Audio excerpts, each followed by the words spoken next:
할렐루야. 8월 26일 금요일입니다. 창세기 말씀 14장 17절부터 끝절 24절까지 말씀을 읽고 은혜 나누도록 하겠습니다. 아브람이 그돌라오멜과 그와 함께한 왕들을 쳐부수고 돌아올 때에 소돔 왕이 사회 골짜기 곧 왕의 골짜기로 나와 그를 영접하였고, 살렘 왕 멜기세덱이 떡과 포도주를 가지고 나왔으니 그는 지극히 높으신 하나님의 제사장이었더라. 그가 아브람에게 축복하여 이르되, 천지의 주제이시오 지극히 높으신 하나님이여 아브람에게 복을 주옵소서. 너희 대적을 네 손에 붙이신 지극히 높으신 하나님을 찬송할지로다 하매, 아브람이 그 얻은 것에서 10분의 1을 멜기세덱에게 주었더라. 소돔 왕이 아브람에게 이르되, 사람은 내게 보내고 물품은 네가 가지라.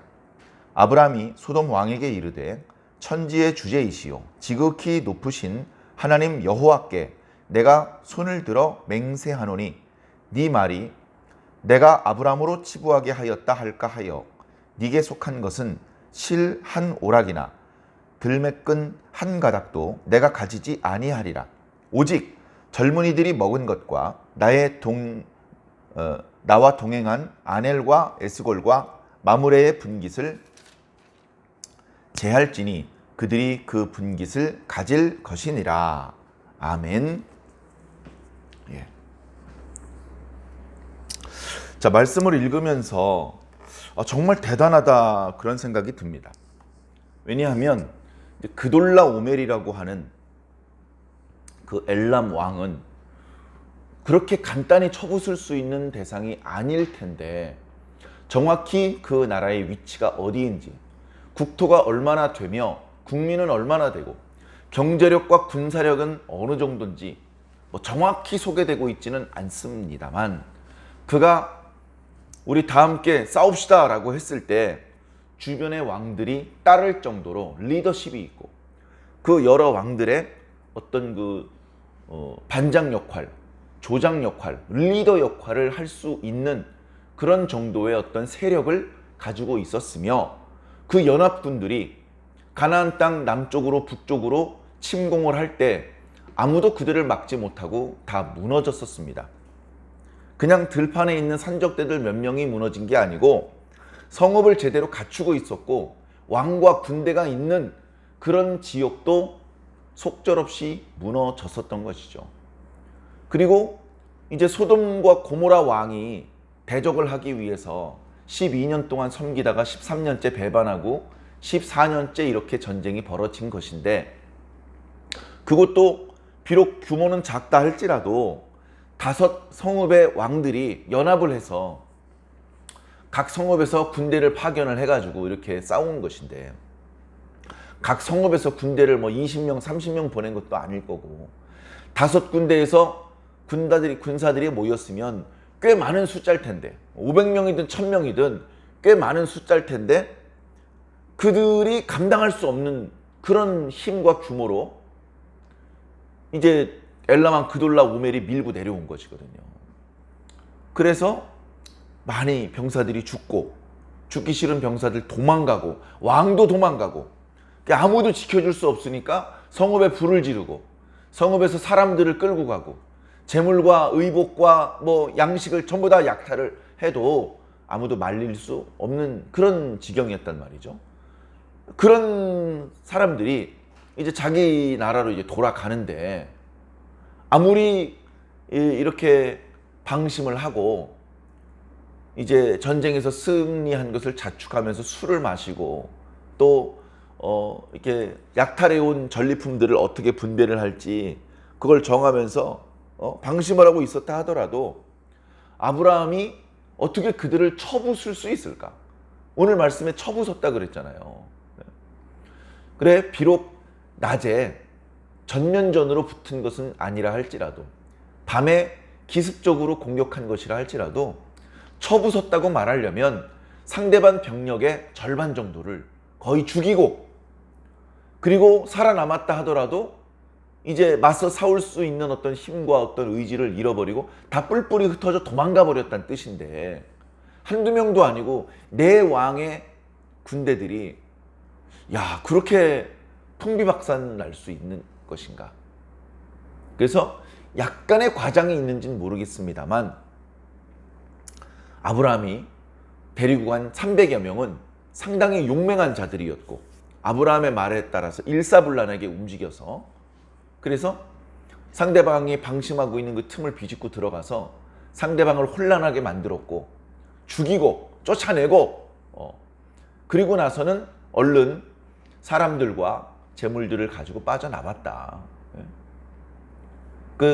그돌라오멜이 다시 전열을 정비하고 되쫓아올까봐 두려워서 막 급하게 도망쳤다. 그건 아닌 것 같아요. 왜냐하면 말이나 수레에다가 어떤 그 재물이나 양식이나 뭐 이런 것들을 싣고 돌아오는 거라면 황급히 말을 달려서 도망쳐 올 수 있다고 할 수 있겠지만 많은 사람들, 그 중에 이제 여자와 어린아이들도 예를 들면 있는데 그 사람들까지 이렇게 걸어서 다시 가나안 땅으로 돌아오는 과정이기 때문에 신속하게 도망하고 그 위험한 지역을 빠져나오고 그럴 수가 없어요.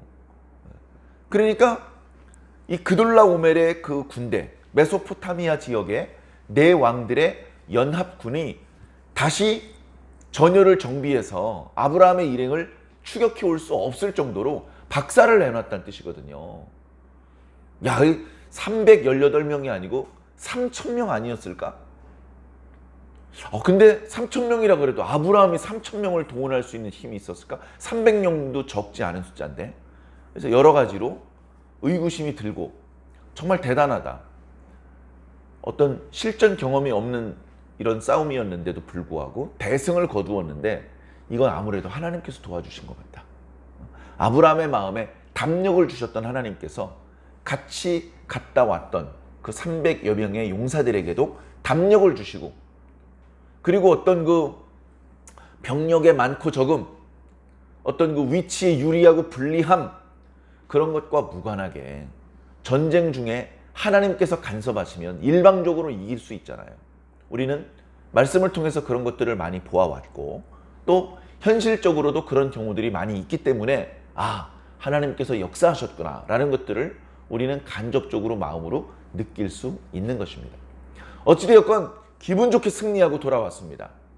승리하고 그 땅을 차지하고 정복하러 간 것이 아니기 때문에 재물과 특별히 포로로 끌려갔던 노예로 팔려갈 뻔했던 그 소돔과 고모라의 주민들을 데리고 돌아온 것이죠. 사실은 그 중에 자기 조카 롯을 살리기 위해서 간 겁니다. 자, 그래서 성공적으로 사람들을 다 구출을 했습니다.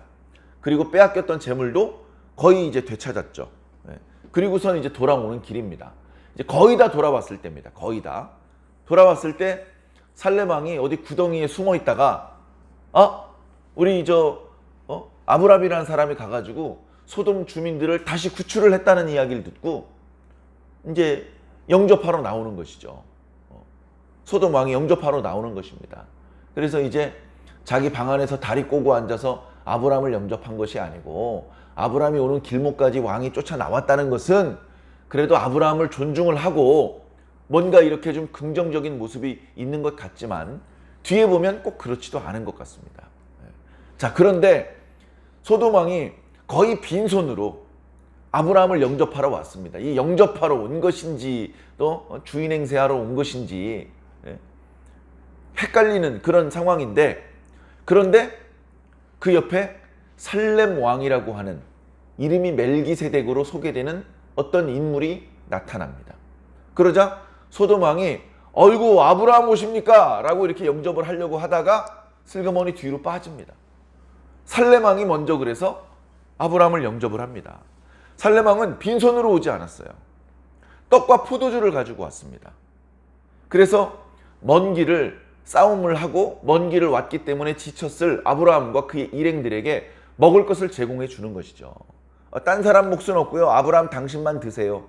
이러고서 한 사람분 도시락을 제공해 준 것이 아닐 것입니다. 300여 명이 더 많게는 포로로 끌려갔던 그 소돔과 고모라의 주민들이 요기를 할 수 있는 그런 정도로 이렇게 많은 양의 떡과 포도주를 준비했는지도 모르겠습니다. 그래서 그것들을 제공을 하면서 얼마나 노고가 많으십니까? 수고가 많으셨습니다. 우리를 위해서 싸워주셔서 고맙습니다. 이렇게 영접을 하는 것이죠. 빈손으로 영접하는 거하고는 분위기가 다릅니다. 빈손으로 영접하는 거하고. 그런데 사실은 지금 이렇게 등장하고 있는 이 멜기세덱이라는 인물은 갑작스럽게 등장한 인물입니다. 전에 메소포타미아 지역의 4개 왕과 사해 지방의 5개 왕이 전투를 했다, 뭐 그런 말씀을 드렸는데, 이 살렘 왕은 그 사해 지방의 5왕에 포함이 되지도 않습니다. 살렘이 정확히 어디 있는지 아무도 모릅니다. 뭐 예루살렘이었다, 뭐 이렇게 이름을 붙이는, 이름이 비슷하니까 그렇게 설명하는 분도 있는데 그거는 이제 정확하지 않습니다. 그리고 이 멜기세덱이라는 이름도 이게 그냥 한 사람의 고유 명사다 이렇게만 보기는 어렵습니다. 왜냐하면 멜기세덱은 나의 왕은 의로움이다, 이제 이런 의미가 있거든요.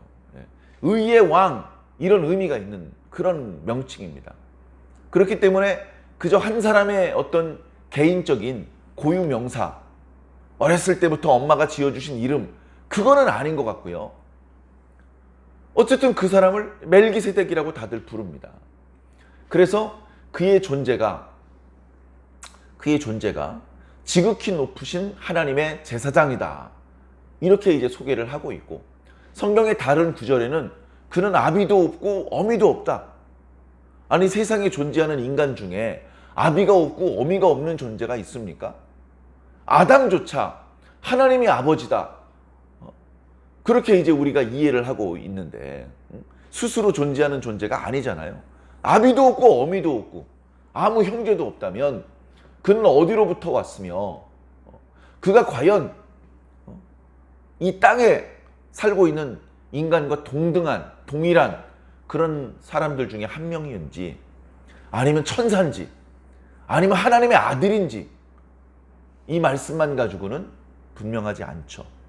그렇기 때문에 하나님의 아들이신가 보다, 이제 우리가 그렇게 생각하는 경우도 있는데, 어쨌든 그가 이제 아브라함을 영접을 할 때 아이고 수고 많으셨습니다 이렇게만 얘기하지 않아요. 그야말로 하나님의 이름으로 축복을 해줍니다. 하나님의 이름으로 축복을 해줘요. 이렇게 할 수 있는 사람이 누가 있을까? 우리는 성경에 아브라함과 그의 믿음만 알고 있습니다. 아브라함을 축복했다면 그는 어쩌면 아브라함보다 높은 수준의 믿음과 영적인 지위를 가지고 있는 사람이 아니겠느냐. 정말로 어떤 조그마한 성읍의 성주가 아니라, 여기 말씀하고 있는 대로 지극히 높으신 하나님의 제사장이고, 하나님을 알고 하나님과 교제를 하고 하나님께 기도할 수 있고, 하나님을 섬기는 방법과 하나님께서 우리에게 무엇을 바라시는지 그런 것들을 이제 잘 알고 있는 그런 왕이면서 제사장이면서 심지어 선지자의 역할도 감당하고 있는 그런 존재가 아닌가, 그런 이제 생각들을 하게 되는 것이죠.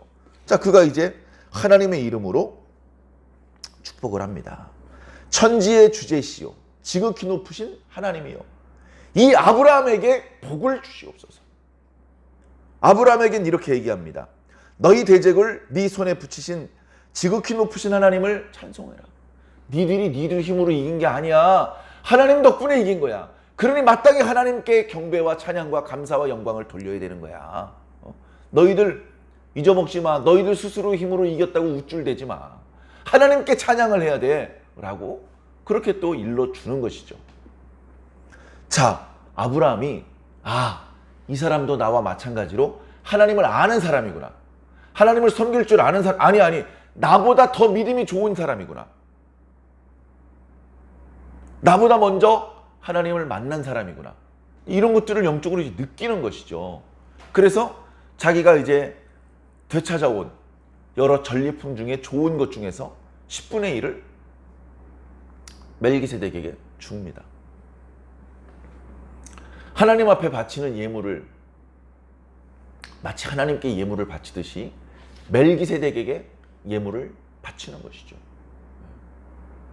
자, 그렇게 해서 멜기세덱과 아브라함과의 어떤 만남이 끝났습니다. 그리고서 멜기세덱은 물러났습니다. 자기 성읍으로 돌아갔겠죠. 그리고서 아까 아브라함을 영접하려고 했다가 잠깐 뒤로 물러서 있었던 소돔 왕이 이제 나서서 다시 아브라함하고 이야기를 합니다. 빈손으로 왔기 때문에 어허, 내가 먼저 얘기를 하고 있었는데 당신이 좀 기다리시오. 이렇게 얘기할 수가 없는 것이죠. 기다리고 있다가 얘기를 하는데 뭐라고 합니까?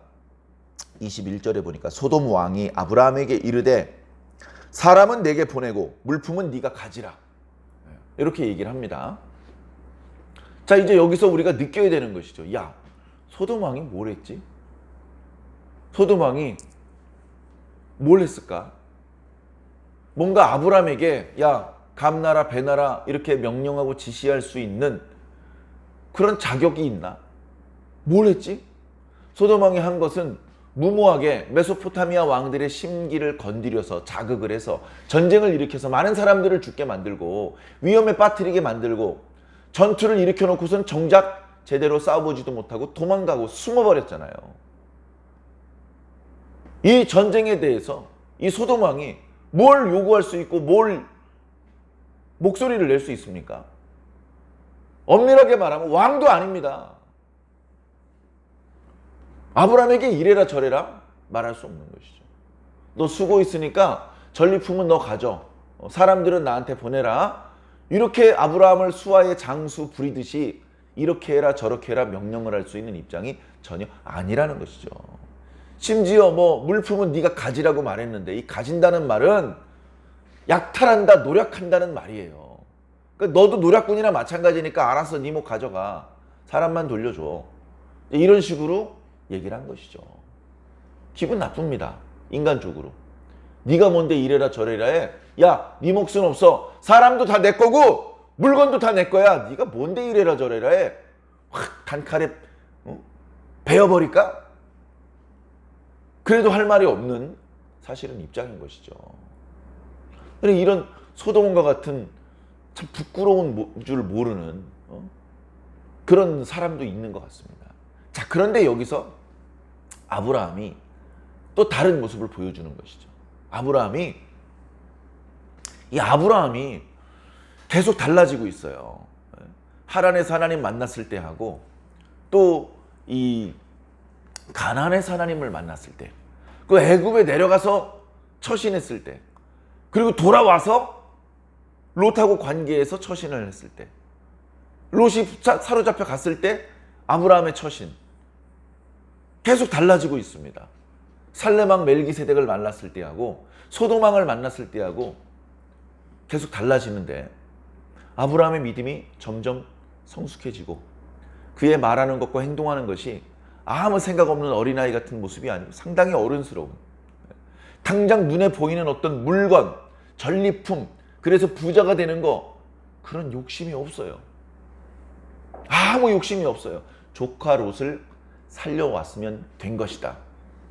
이런 생각을 하고, 그리고 그 과정에서 내가 엉뚱하게 저 소돔 왕을 띄워주고, 또 내가 어떤 돈에 욕심이 있어가지고 어떤 전투에 참여하고, 이런 말이 나오지 않게 하려는, 영광을 하나님께서 받으셔야 되는데 저 소돔 왕이 영광을 받고 또 내가 누명을 쓰고 엉뚱한 오해를 뒤집어 쓰고 이렇게 되지 않는 것을 더 크게 생각을 했던 것입니다.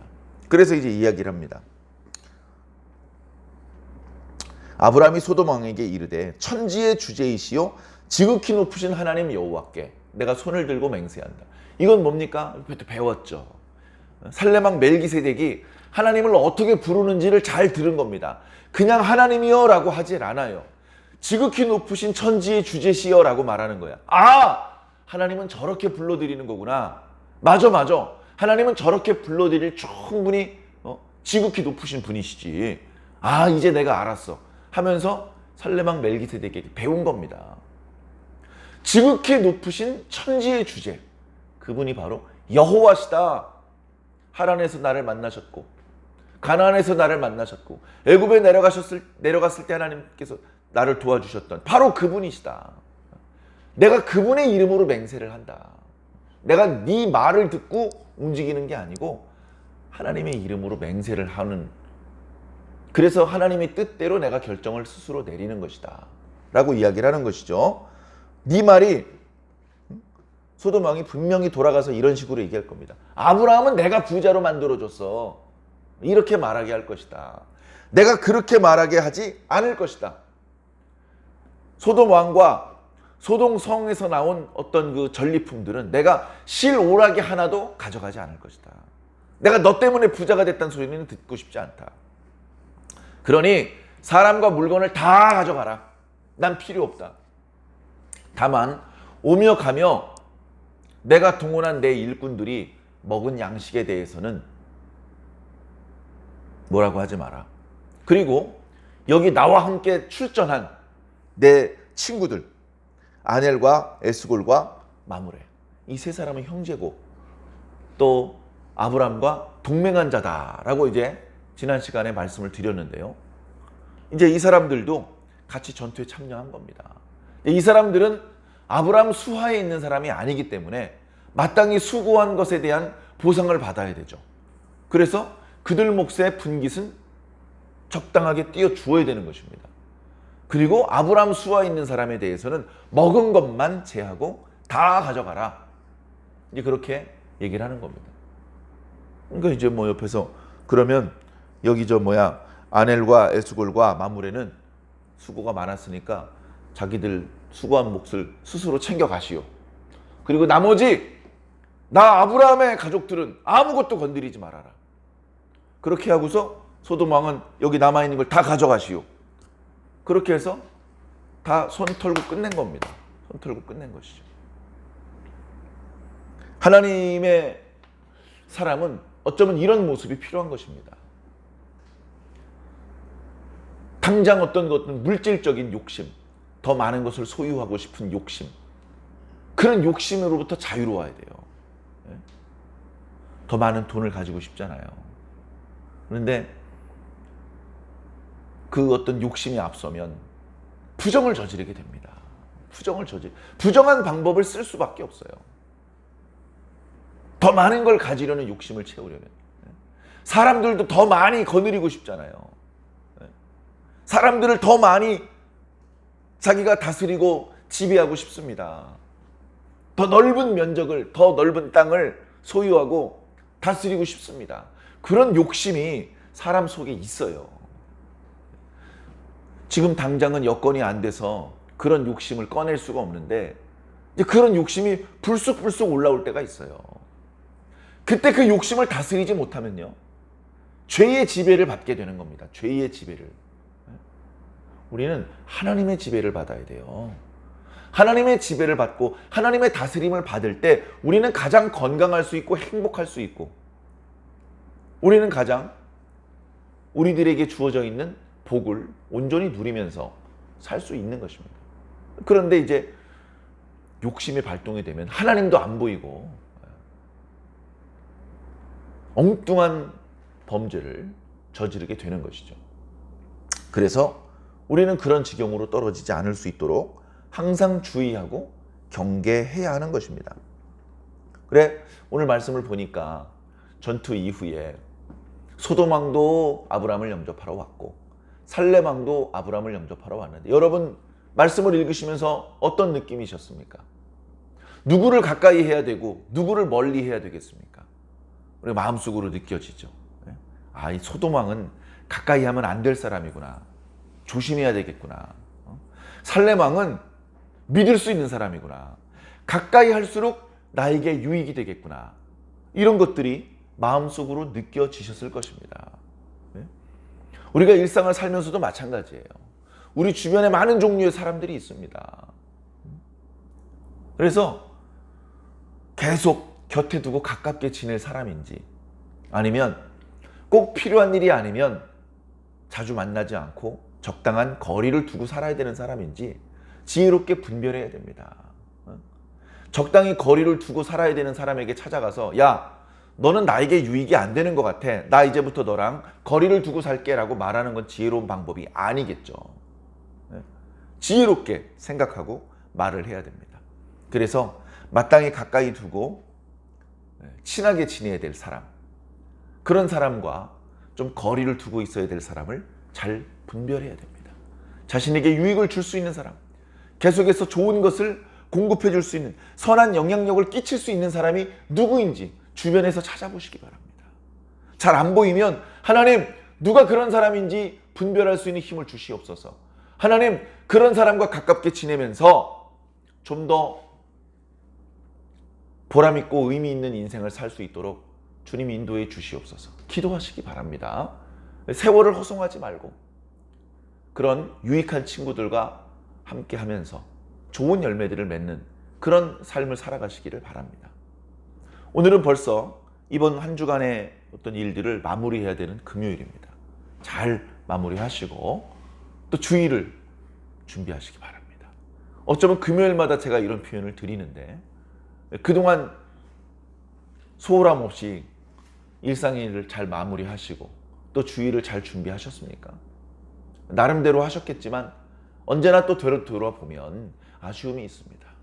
최선을 다해서 일상의 일은 일상의 일대로 잘 마무리하시고 주일에 대해서는 하나님 앞에 부끄럽고 죄송한 마음 없이 떳떳하고 당당하게 그렇게 주일 예배를 맞이할 수 있는 그런 준비를 온전히 하는 그런 금요일, 그런 저와 여러분들이 꼭 되기를 예수님 이름으로 간절히 축원합니다.